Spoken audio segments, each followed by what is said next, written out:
Hey guys, welcome to top 5 ranged video that you guys have been asking for. I did top 5 melee. You can look on my channel if you really want to see that. I'm too lazy to put an annotation. Doing ranged now, and then I'll do healers, tanks, and then I'll switch to best top 5 for arenas, and then top 5 for PvE or whatever, all that jazz. If you guys really want, let me know in the comments. Anyway, starting off, going up, not even tapped into WoW, that's great. Shadow Priest is number 1. I guess I should start backwards, but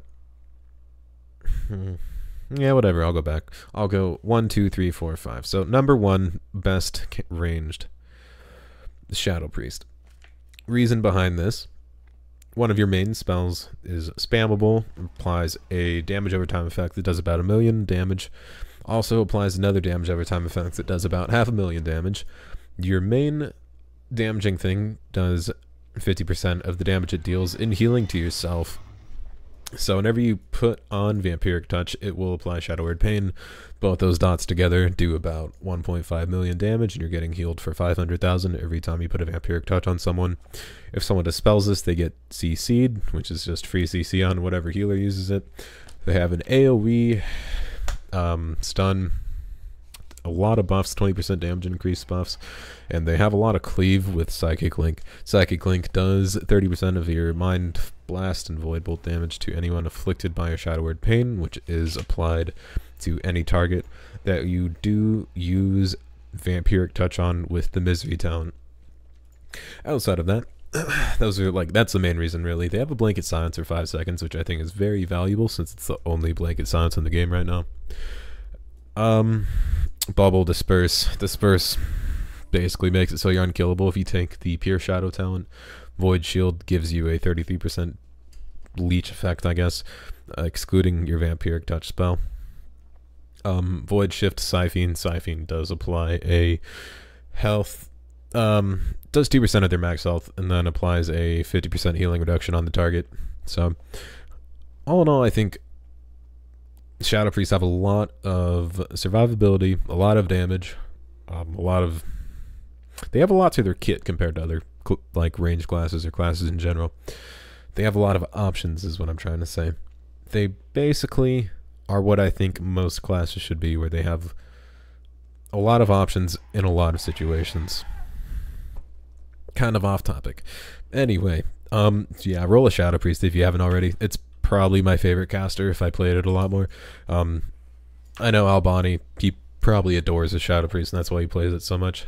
I love my Shadow Priest. It's like Affliction Lock on steroids, but with only 2 dots. So next, and of course this is personal preference too, and it's kind of based on how fun they are, not just best damage, but it's a mix between best damage, how fun they are, and I don't know, it's just my opinion, honestly, but feel free to not follow my opinion. Number 2 is Elemental Shaman. I'm not spec'd as Elemental right now, but I'll do that.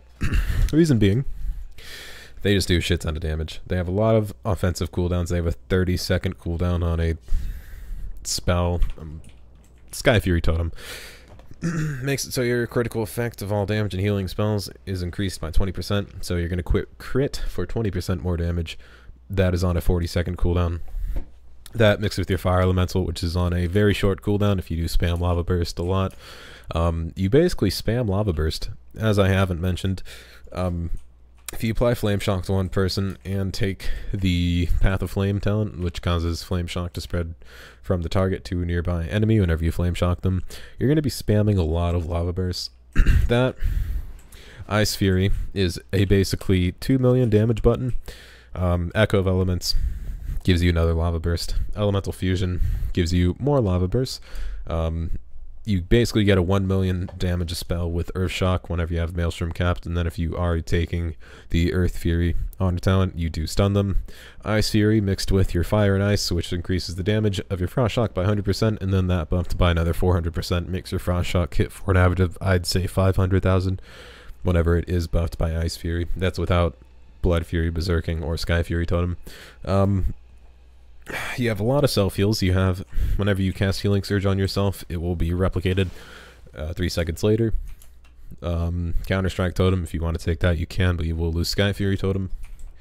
Lightning Rod, I need to use it more, but basically, if there's a lot of people grouped up together and you're not getting focused, you have the ability to spam Chain Lightning, and whoever is your primary target gets this debuff on them if you're lucky. And all the targets that you hit with Chain Lightning, which does proc a shit ton, with the extra proc that Elemental Shamans do have, and it's been a thing since like Wrath of the Lich King. So if you cast one spell, it has a chance to be cast again for like lesser damage or something. Basically, if you Chain Lightning someone and they're in a group, they will take a shit ton of damage because your Chain Lightning does damage to every single target, and then 30% of that damage goes to the main target you're hitting, and this applies to the extra copy of your spell too. That mixed with Stormkeeper increases the damage of your Chain Lightning to be instant and deal 200% increased damage. That mixed with your artifact ability, which is right here, makes it so your next 3 lightning bolts or Chain Lightnings trigger elemental overload. Maybe it doesn't cause your next 3 lightning bolts. Maybe it doesn't do it with Chain Lightning, but anyway, I'd still suggest using this with Chain Lightning. And what else do they have?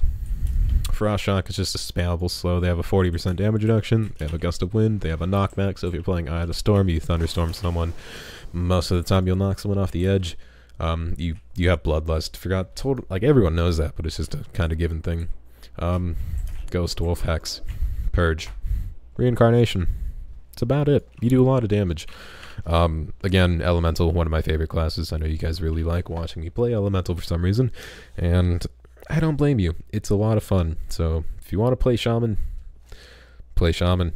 I do like all their specs. Number 3 in the top 5 ranged is Balanced Druid. Moonfire spam is really what it comes down to.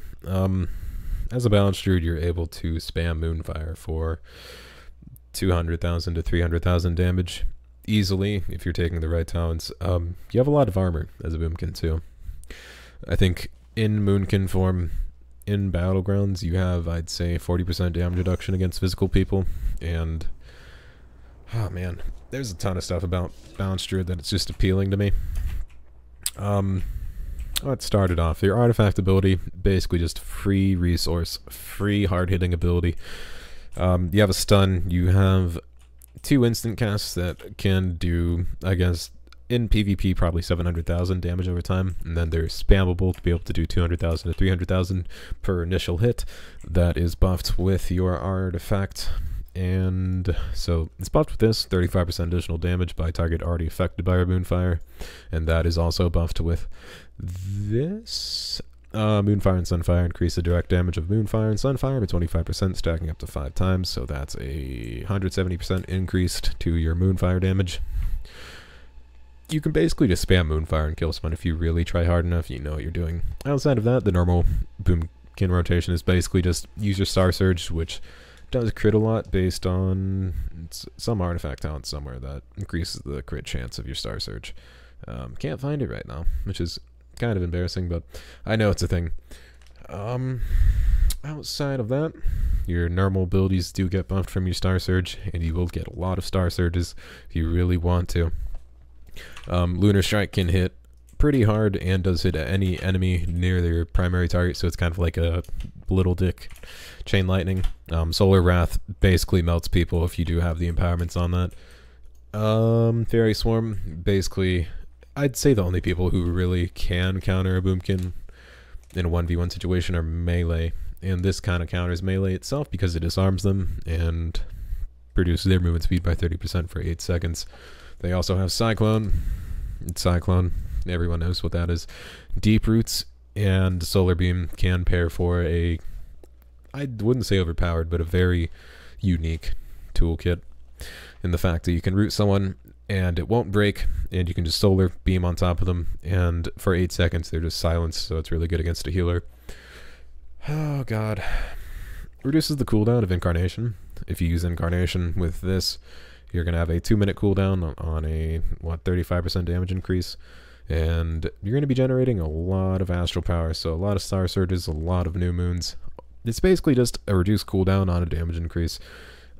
Celestial Guardian, it's gotten nerfed. I like Iron Feather Armor more. Basically, you're very mobile, You do a lot of damage. You can spam this ability that does 200,000 damage. You can self-heal yourself if you go into the Restoration Infinity. You can go into other infinities based on your playstyle. You can generate instantly your resource. You have a stun. It's just a really fun class. I would try it, guys. Okay, number 4. So, I hate to not include, I guess, certain classes. It's technically top 6. Hunter, Marksman Hunter, I'd say, is probably number 4. And that's kind of mixed with Warlock. Reason I like Hunter. You can basically constantly hit for 600,000 non-crits. If you're taking the right talents, you basically nuke people if they don't attack you.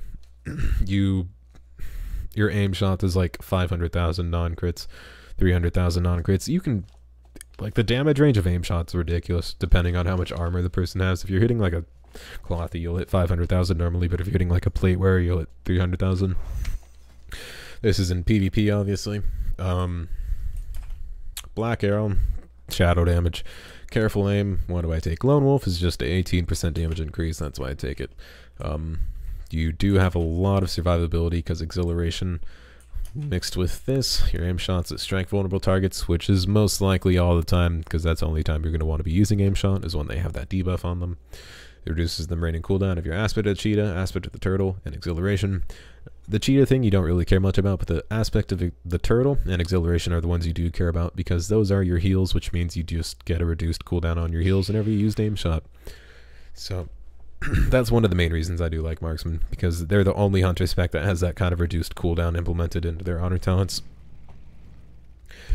Gain the Patience of a Veteran, increasing the damage bonus of your vulnerable by 6%. Your vulnerable basically makes it so your aim shot hits harder, if I'm not mistaken, wherever it is. Whatever, don't care enough. I think it's right here. Maybe not. Oh, I don't care enough. Basically, whenever you arcane shot with a certain buff and use mark shot, it's going to apply vulnerable, which there it is. Damage taken from aim shot increased by 42%. So, you're basically hitting people for 400,000 to 600,000, I'd say. You can easily crit for 1 million. I've done it before. It's not that hard. I don't even have Concordance on my Marksman Hunter weapon. So if you get Concordance, Saltwater Potion, Berserking, all that, I wouldn't doubt you could hit a 1.5 million. But I haven't tried that yet, even though I need to. Outside of that, Feign Death, Aspect of the Cheetah, Disengage, Concussive Shot, basically slows people. You can kite people for days. You have a stun, AoE stun if you use it right, and you can knock people back with your high explosive trap to automatically trigger it. You have a lot of AoE potential with your multi-shot and mark shot, and your true shot aura makes it so you can either completely destroy one person, and then if their team's all stacked up into one place, you can basically completely destroy their team by spamming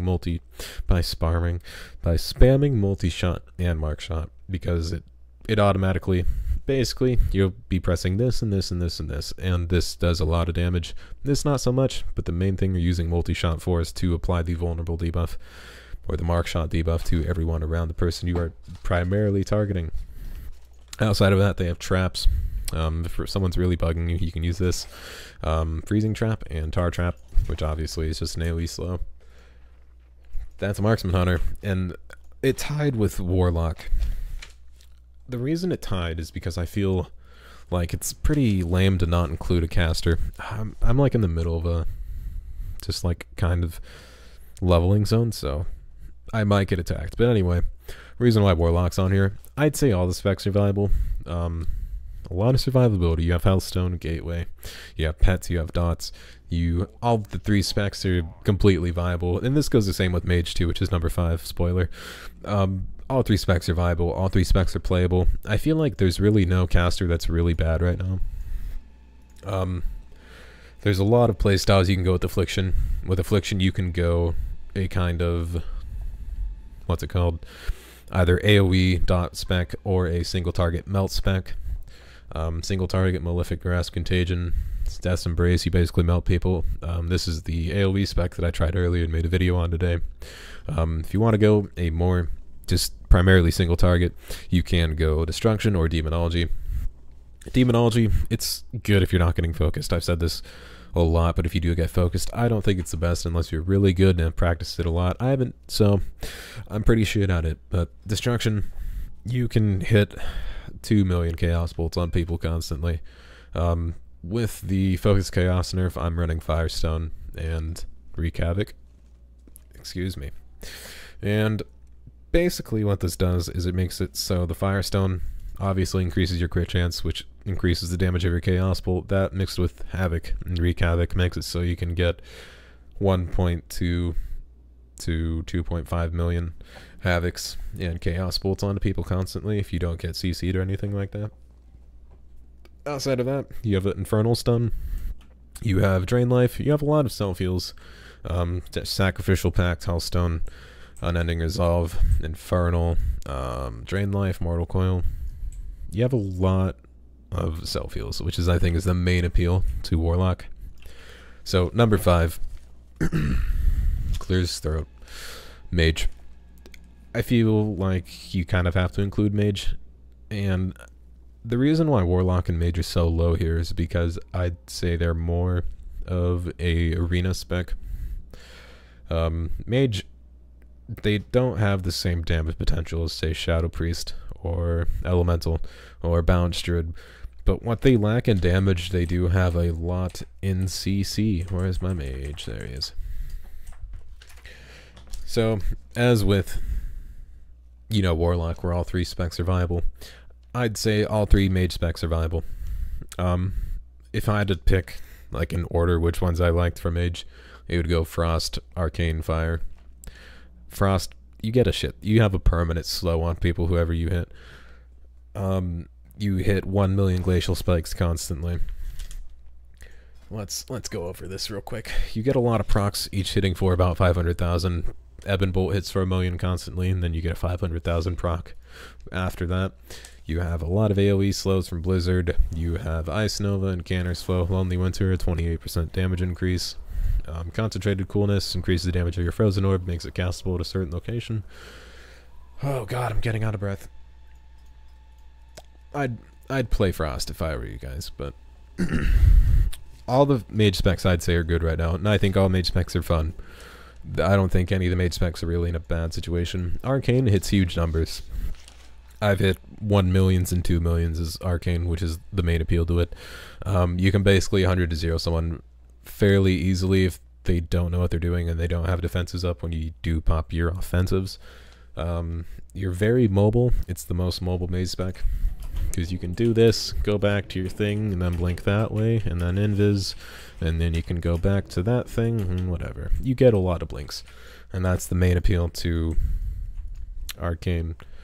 Fire, it's weird, but it still kind of works. It's more of an AoE build, and obviously Greater Power Blast is a thing. Does 35% total health damage, which is, I'd say, the main appeal to Fire.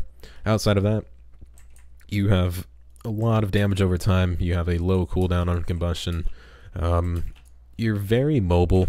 You can spam abilities. I'd say the best thing about Fire is that you don't really have to cast anything. You get a lot of instant casts, and if no one's focusing you and you do feel like casting, you just use Greater Power Blast. Obviously with all Mage specs you have Temporal Shield, which if not purged from you, heals you for all the damage you did take. Every Mage spec does have Sheep, every Mage spec gets Shimmer, and everyone gets this row of just OP abilities, which I think is very nice. But yeah, that's it. That's my opinion on top 5 Mage specs for Battlegrounds.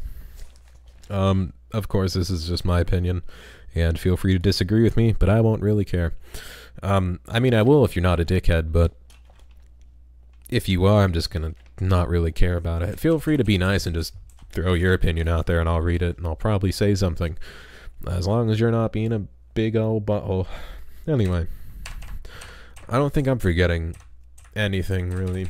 Yeah, no class was not mentioned. So, review. Shadow Priest number 1, Elemental number 2, Balanced Druid number 3. Number 4 is a tie between Warlock and Hunter, and number 5 is Mage. Yeah, you guys asked for the video, so I did it. I'll be doing healers next. I'm going to be releasing a bunch of guides here soon. If you guys like the video, give it a thumbs up. It helps me out a lot. If you guys have any questions, comments, tips, concerns, anything like that, leave in the comment section below. Let me know what videos you guys want to see from my channel. Try to catch me live streaming, even though I haven't been able to do that for a while now, and sadly I won't be able to do that for like a week, but I will be streaming again here soon once I get a regular schedule. As always, thank you guys for watching. Until next time, I'll see you guys later.